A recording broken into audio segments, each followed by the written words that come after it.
Hello, everyone, and welcome to today's live broadcast, The Genome in 3D, a clinical biomarker platform presented by Kevin Little.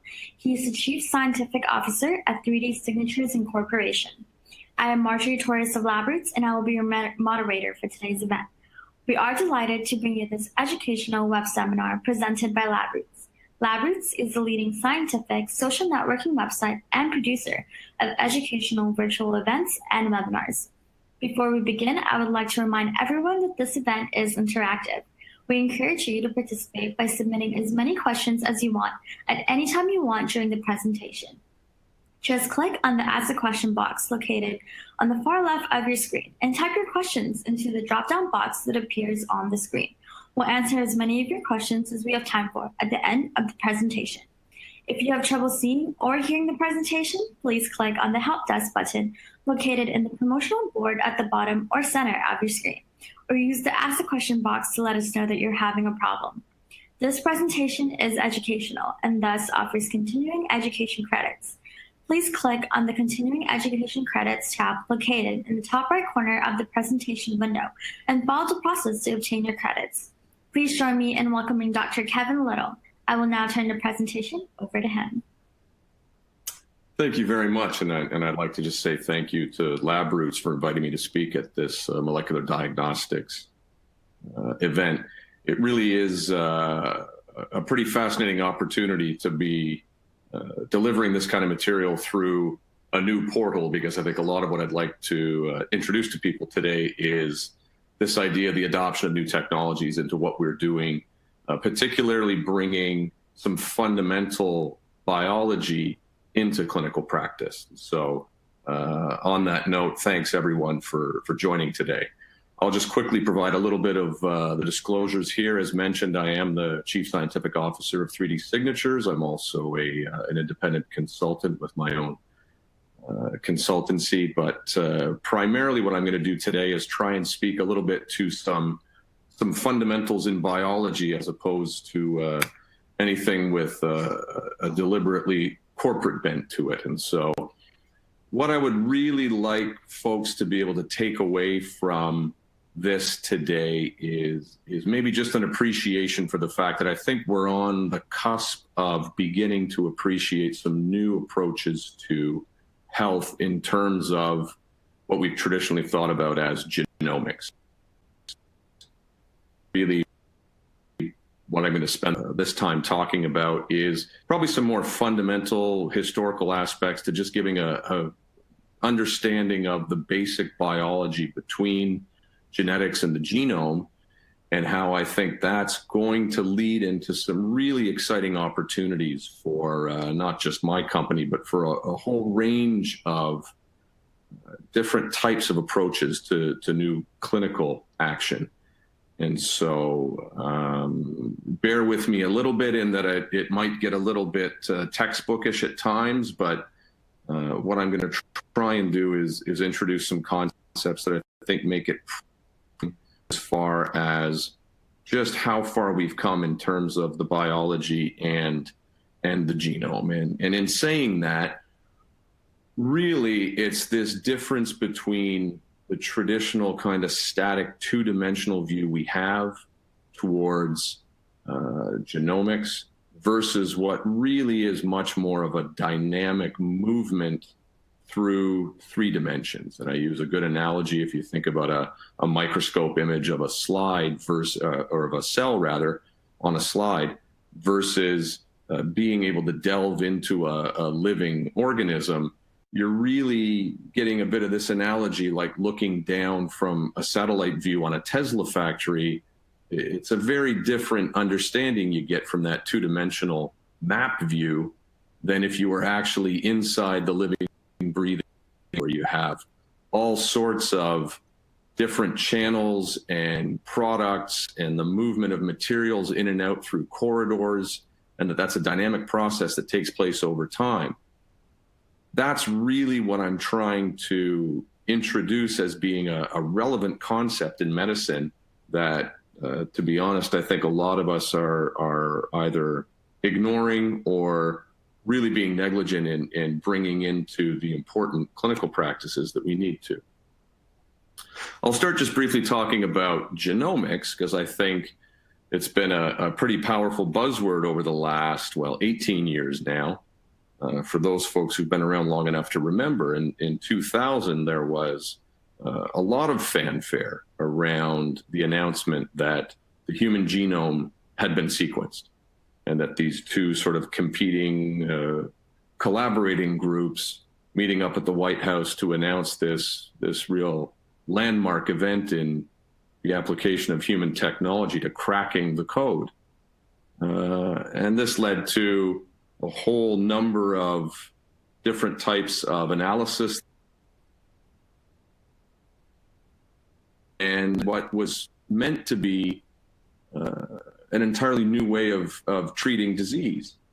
And I think in those intervening 18 years, probably very few of us have actually had our genomes, and I suspect even fewer of us have had any genomic information be something that has come into play in influencing a personalized approach to our own care. And so as much as the promise is very important, I think there's still been quite a bit of work in terms of bringing that into practice. That leads really into some of the discussions I want to bring in today about a new view towards genomics.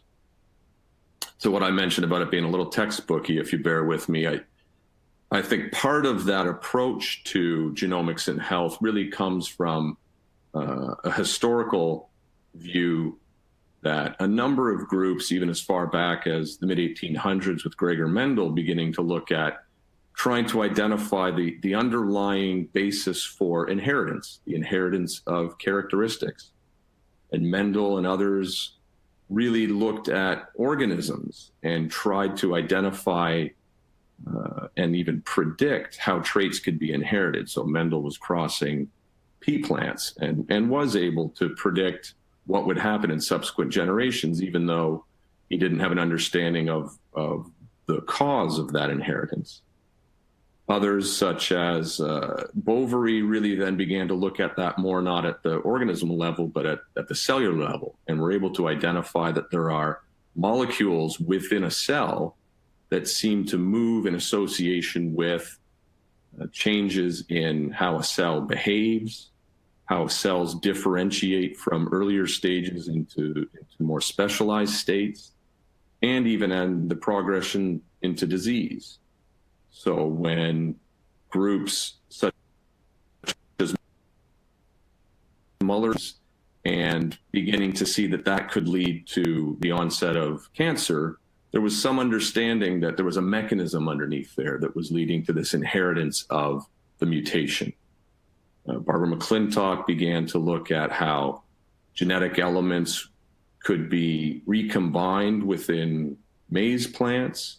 We get down even further into a level of detail with the work that Watson and Crick did, really using Rosalind Franklin's X-ray crystallography on DNA to do a breakthrough in 1953 in elucidating the structure of DNA. And that leads more and more into what we're seeing today as far as DNA sequencing becoming readily available. So we're moving from the work in inheritance from an organism down to a cell, down to a large macromolecule, and even down to individual DNA base pairs. And that's really this reductionist approach to understanding genomics. What you see here on the right is that there are now today, even since 2000 now, a whole variety of companies producing industrial scale platforms for DNA sequencing, even more companies using those technologies to develop new kinds of tests and applications for sequencing, all the way through to direct-to-consumer companies that can try and tailor lifestyle change based on a genome profile, or even help you trace your family history. So genomics has become very much a reductionist approach, and I think that really is probably a two-dimensional view again. The technologies that have been brought into clinical practice, I would argue, are a two-dimensional approach as well.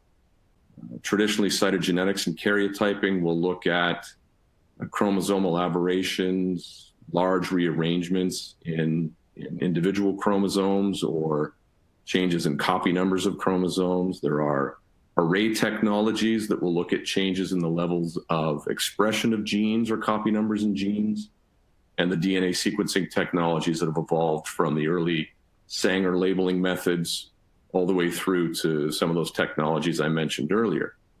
But fundamentally, DNA sequencing as it is today is really a process where you effectively squeeze DNA out of a cell, break it up into a multitude of pieces to build a library, and then go about trying to sequence those individual fragments and piece the jigsaw puzzle back together again.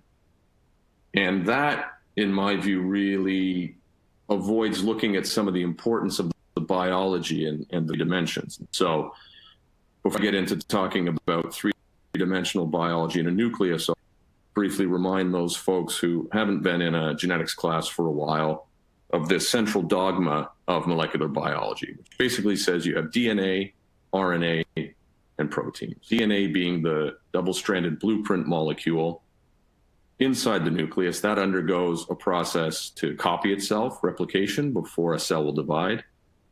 But the information in the DNA makes its way into proteins, which are the structural functional elements in the cells, through this intermediary RNA. And so there are processes in the nucleus to transcribe the DNA into RNA so that the RNA can then leave the nucleus, enter into the cytoplasm, and run as a template for the assembly of proteins. That's been the central dogma. It's still a very effective way for us to think about it. Over the last 20 or 30 years, an enormous amount of work's been done to identify some additional elements that happen along the sides, some other types of modulating elements or forms of RNA that transmit information differently, but effectively the central dogma still stands. We think about a nucleus where the DNA is housed, and somehow magically that information leads into assembly of proteins. But within that nucleus, the DNA itself has to be really tightly compressed. And a lot of the early work, and even today, a lot of pathology work, effectively looks at a DNA nucleus and the degree of staining in there as a way of looking at how the DNA content is managed. And one thing I think we have come to appreciate is just how tightly packaged it does have to become to fit into such a constrained space. So quickly, if a DNA double helix is 2 nanometers wide, that has to fit into a cell nucleus that's about 1,000 times wider. But really, if you were to take every single chromosome in a human cell and line that DNA up end to end, it's about 2 meters long. So we're talking about a degree of compressing this molecule 1,000,000 times its length into a very confined space.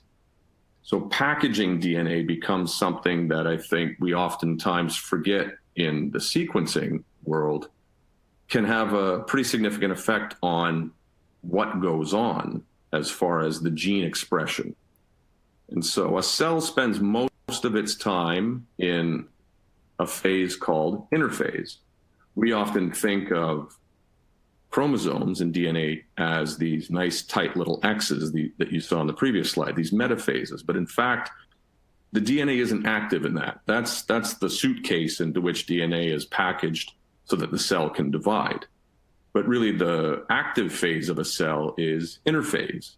And in that, as Bovary and others have been able to witness down microscopes for decades, it's a tangle or a mass. The DNA is decondensed and pretty much occupies the whole space in the nucleus. And that becomes really interesting from the standpoint of understanding the function of that DNA. Something else that's important to just note, the cell cycle is this arrangement where the cell spends most of its time in this interphase, living and expressing its DNA, and then it has a couple of what we call checkpoints. So areas where there are inherent mechanisms in the cell that can identify damage to DNA and go about assembling factories of proteins to repair that damage, or to trigger the cell to die if the damage is deemed to be too grave for the organism. And so these cell cycle checkpoints end up being the targets of most therapies. And so we'll see a little bit later that the cell cycle and the checkpoints influence a lot of the functionality within a cell. Why functional? Form and function come hand in hand in most things, and I think in cells as well. But we have a lesser degree of appreciation of that than we probably should. Again, we think about the X's of metaphase chromosomes, but folks over the last probably 20, 25 years have really begun to try to understand how this decondensed interphase chromatin, which is the combination of DNA and proteins, could be something that influences or at least makes a non-random form of expression of a genome. One other thing I think we need to begin to appreciate as we look at a nucleus and how it functions within a cell is to also be aware that the cells themselves have a whole network of support structures that are quite dynamic. Think of it as a series of kind of scaffolding and shock absorbers, because a cell doesn't exist in isolation. And so all sorts of pressures happen in the external environment of a cell that end up rearranging the components that are inside the cell, and that includes the nucleus. The image that you see here on the right is really the idea that while we have to appreciate this lattice work or framework in 2 dimensions, we need to even begin to imagine how the repercussions of some of those dynamics happen in a volume space of a network in a 3-dimensional nucleus. The traditional view of these interphase nuclei of the decondensed active DNA has often been referred to as a bowl of spaghetti. But much of the work that's come on with the advent of some new technologies, particularly with spectral karyotyping, where you can begin to very colorfully stain each individual chromosome, leads to these kinds of images of identifying these chromosome territories. And what becomes really exciting now with chromosome territory work is this appreciation for, though these are distinct chromosomes, how do they begin to interact with each other? And the video you're about to see shows a nice image of, these are mouse embryonic stem cells, where each chromosome has been painted a different color. But Ernest Lau's group in the UK in the last year have been able to demonstrate through a series of pretty complex modeling, again, using a 2-dimensional technology, they've built this 3-dimensional model. And so the video you're about to see will show them effectively artificially pulling the individual chromosome territories apart. And I think that gives us a bit of an appreciation as you're going to watch the video to see how each of these individual chromosomes actually does have some degree of interaction with other chromosomes around it. So we'll watch the video now.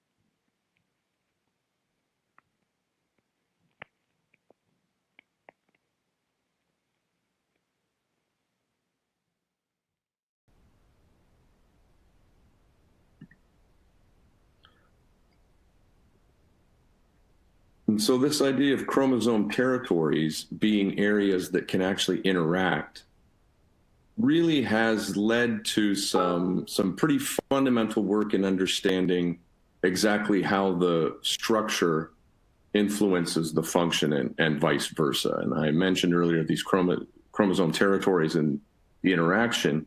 You can imagine that some, as you saw in that animation, some individual loops of DNA from neighboring chromosomes can actually co-localize.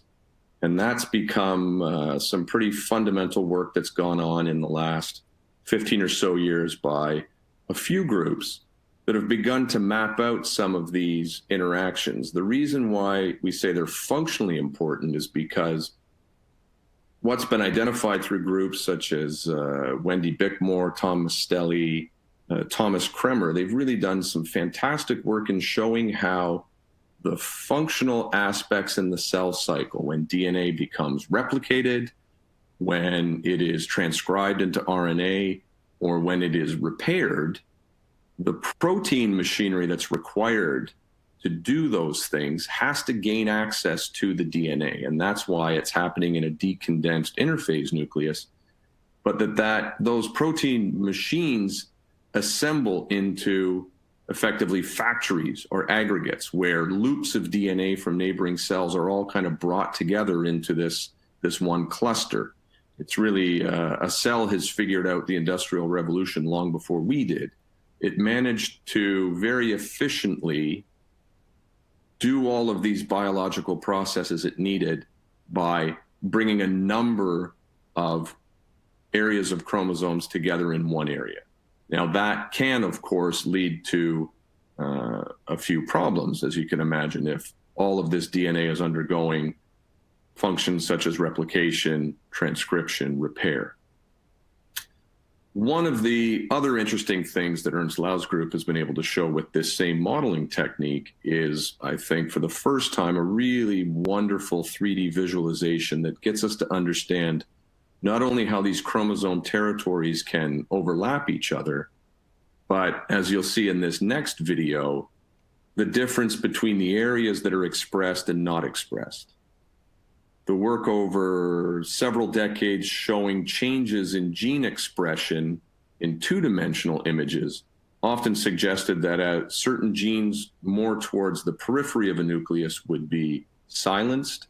Those sometimes closer to the center of the nucleus were more actively expressed, but that wasn't always the case. And people have really scratched their heads, I think, for some time to understand why in some instances you could watch a cell type differentiate into a more specialized cell type, and the positions of two chromosome territories, for instance, chromosome 18 and chromosome 19, could radically change as that cell became more specialized, whereas in other instances, chromosome territories wouldn't change at all. It's become a very difficult thing to deduce from a two-dimensional image.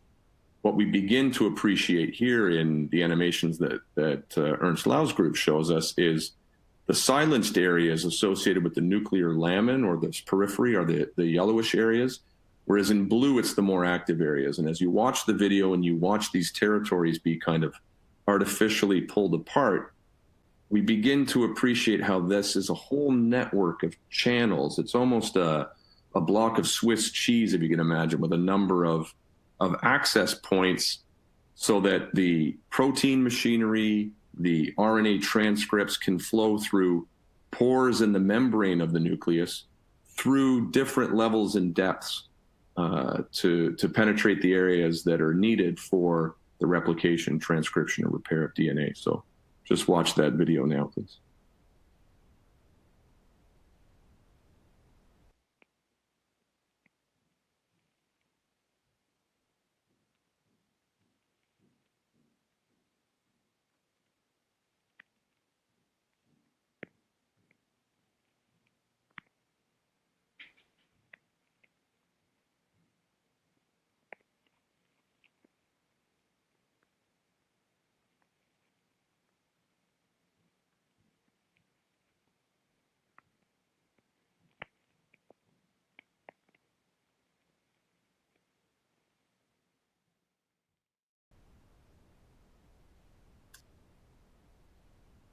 Exactly how complex the three-dimensional aspects of the nucleus are. I think one other thing that is helpful to appreciate is just how kind of violent some of these processes are, and that helps us understand the difficulty of these protein machines accessing the genes and the areas of chromosomes they need to. The animation here shows DNA replication, so you can see the DNA coming in from the left into these helicase and isomerase enzymes and polymerases, where the leading strand of DNA flowing off to the right goes directly through, whereas the lagging strand being copied up at the top really requires quite a bit of contortionism. So this is replication happening in one spot. You can imagine over on the right-hand side, the linear image down at the bottom really shows that this replication happens at a number of positions along a linear chromosome. But imagine the looping and the condensation required to have a number of different replication factories all within a nucleus at the same time. I really liken it to a construction site, imagine, where you've got an entire complex being built by a number of construction teams doing a similar job in different rooms or different areas. And I'm just imagining the dynamics between those groups. If you've got the banging noises and the shaking movements happening from a group in one room next to you, imagine this nucleus with thousands of these replication factories all trying to be commissioned and decommissioned at the same time in conjunction. And it really leads to, I think, a much better understanding of just what a dynamic process it is going on in the nucleus. And so with that brief overview of how things are being organized and how we're really beginning to understand more and more about the functionality, I'd like to then just briefly talk about what I see as being some of the opportunities and some of the technologies that are appreciating this three-dimensional organization and how that's being brought into the clinic. Fundamentally, cancer itself is a disease of genomic instability, and that means that the genome becomes increasingly deregulated or recombined, and that in two-dimensional sequencing, that means we're identifying particular mutations, variations in the numbers of a copy of an individual gene, or other elements, microsatellite instabilities, faults with repair enzymes that lead to telltale signs of DNA sequence changes. But really, that's, again, a two-dimensional view to genomic stability. And what some groups, including ours, are doing is really beginning to try and identify ways of establishing signatures or particular measures that can show the difference between healthy cells and disease cells, for instance, or the risk or progression of a disease, as well as responses to therapy. And I think that's where three-dimensional genome organization and functionality can really begin to be brought into the clinic. So some of those technologies include things such as gene therapy applications. And so the work that I did with a group during my Ph.D. was really looking at this concept of gene targeting. And that was one way to begin to map out this functional organization within 3 dimensions. If you were to introduce a linear ectopic gene targeting molecule, so a single strand or a double strand of DNA, but a linear molecule into a cell nucleus, the cell's machinery actually recognizes that as being damaged DNA. It sees broken DNA ends and it looks for a way to repair that through a process of recombination. If we are to tag one end of that molecule with half of a gene, for instance, it's going to go in and try and seek out the other half of the gene if that's in the genome. So it will go in and through a process of recombination through this repair machinery, the rest of the DNA sequence will be copied onto the end of that molecule. So you'll have half a gene, which is something you can select for with a drug, for instance, if you're doing this in cell culture. What we did through our work in gene mapping was really to be able to show how introducing one of these molecules to find a spot in the genome could show that it would copy that sequence and then it would go and integrate into a break somewhere nearby. That's what the DNA repair machinery was doing. And that really led to mapping out the interaction between the site where the sequence was being copied and the other sites being brought into that same repair factory. And that meant either some areas that were on the same chromosome but relatively close by, as you see on the right, or on completely distinct chromosomes. And so this was some of the early work showing that this functional mapping, that the three-dimensional aspects of the genome really mattered when it came to the function and the influence on DNA. I think with the advent of some of the new microscopy technologies, particularly three-dimensional microscopy, being brought closer and closer to digital pathology into clinical practice, that's really where we're beginning to have a much better appreciation for the importance of this in disease. For instance, here you have a prostate cancer cell that's been labeled with immunohistochemistry for cytokeratin, a green labeling. The DAPI staining is the DNA in the nucleus. And then we've also tagged the tips of the chromosomes, the telomeres, with a FISH probe. And that's the type of technology that we're applying with 3D signatures.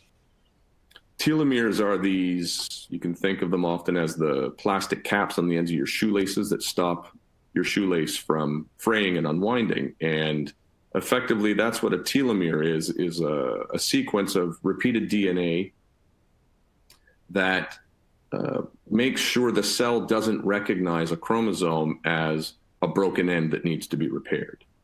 And so the work that Elizabeth Blackburn and Carol Greider did that led to the identification of telomeres and the discovery of the enzyme that can copy those really was fundamentally showing that telomere biology is a good marker for, I think, genomic configuration and stability. And the work that our co-founder, Dr. Sabina Mai, has done over the years has shown how the dysregulation of telomere biology is something that can be mapped out in genomic stability.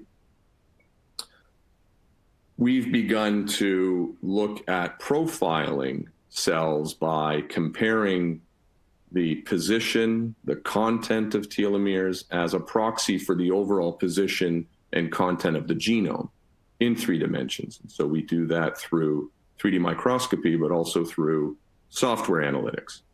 Again, these are some of the new technologies that I think need to be brought into clinic. And the kinds of things that we are being able to measure really are much more informative than a 2-dimensional aspect. We're beginning to capture relative position of chromosomes within the 3-dimensional space.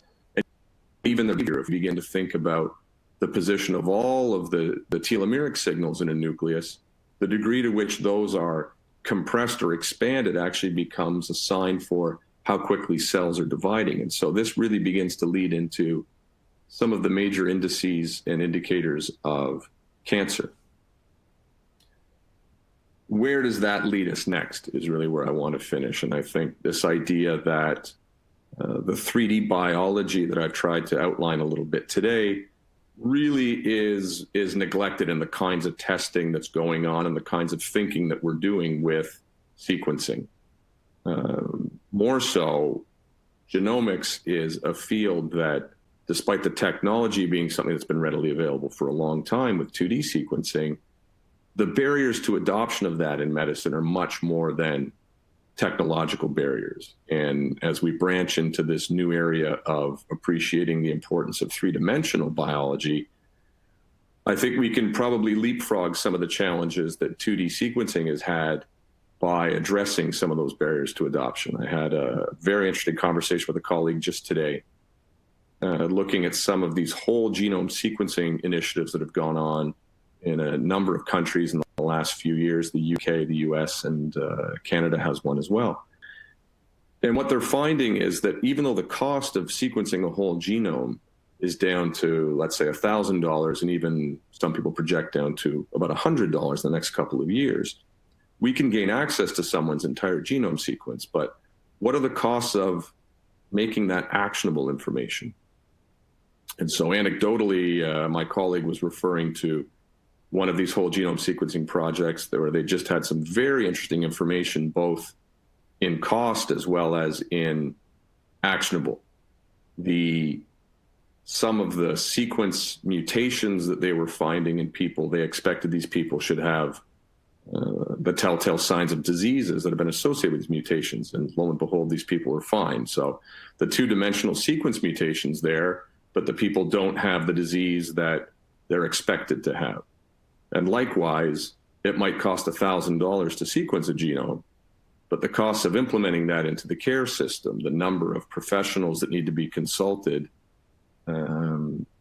to bring the patient into the picture is on the scale of $100,000. And so we're really talking about some significant barriers to adoption for these technologies that I think companies like ours, researchers that are involved in this translational space, really need to begin to work much more effectively hand in hand with practitioners and with patients, because this, like any other industry, needs to have ambassadors and champions, and it needs to really respond to the needs of the customers, and in this case, be that practitioners, patients, or oftentimes the payers involved.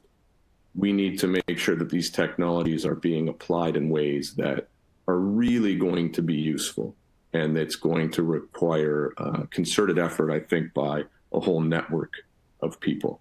And so a three-dimensional biology of a cell is an ecosystem, just as I think bringing that into practice is going to take an ecosystems approach. So in summary from today, if there's anything I'd like people to walk away with, it's maybe a bit more of a visual appreciation, if nothing else, that this biology is more complex and curious than perhaps our medical technologies have been looking to appreciate. That changes in the configuration of a genome within a cell are important, that the number of processes that go on to keep a cell healthy and to divide are really a very complicated, almost industrial aspect that is going to require further study, but also appreciation. And that to bring that into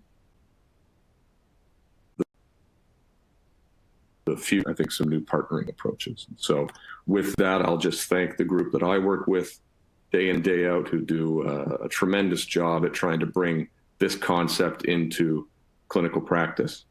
And I will open it up for questions. Thank you.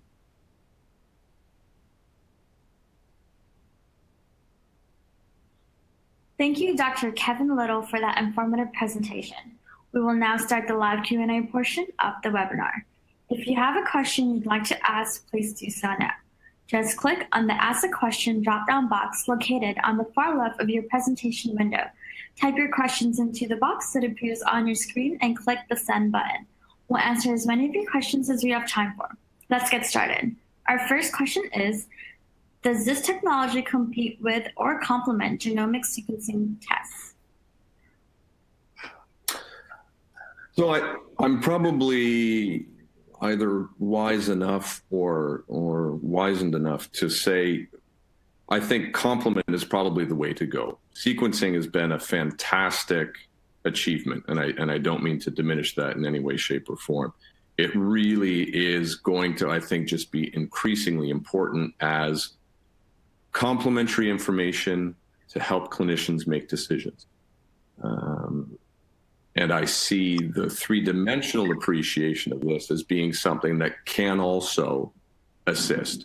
I don't necessarily see some of the three-dimensional technologies as completely doing away with sequencing by any stretch of the imagination, but I do think that for particular indications, some of the work that we're doing in Hodgkin's lymphoma, for instance, there just simply is no biomarker. There's no sequence test identified that can help a newly diagnosed Hodgkin's lymphoma patient to know whether or not they're going to respond to a first-line therapy.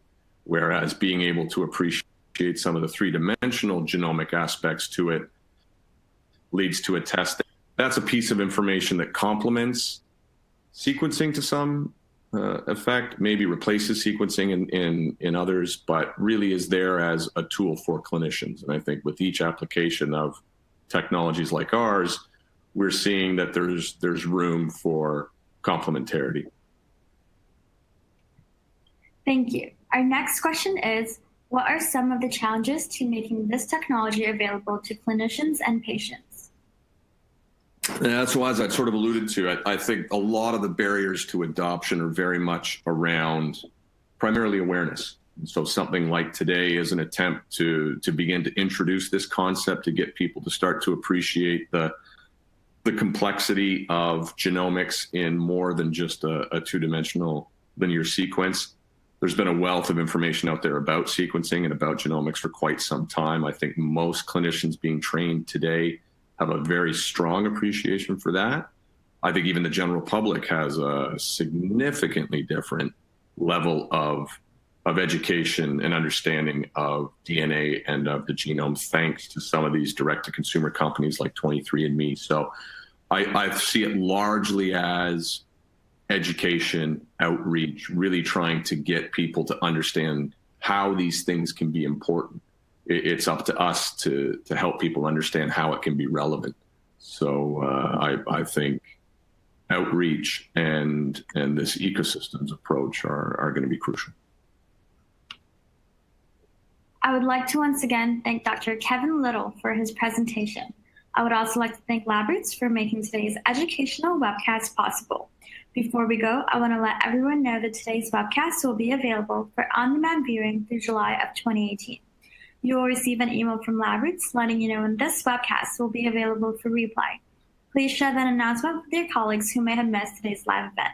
That's all for now. Thank you for joining us, and we hope to see you again soon.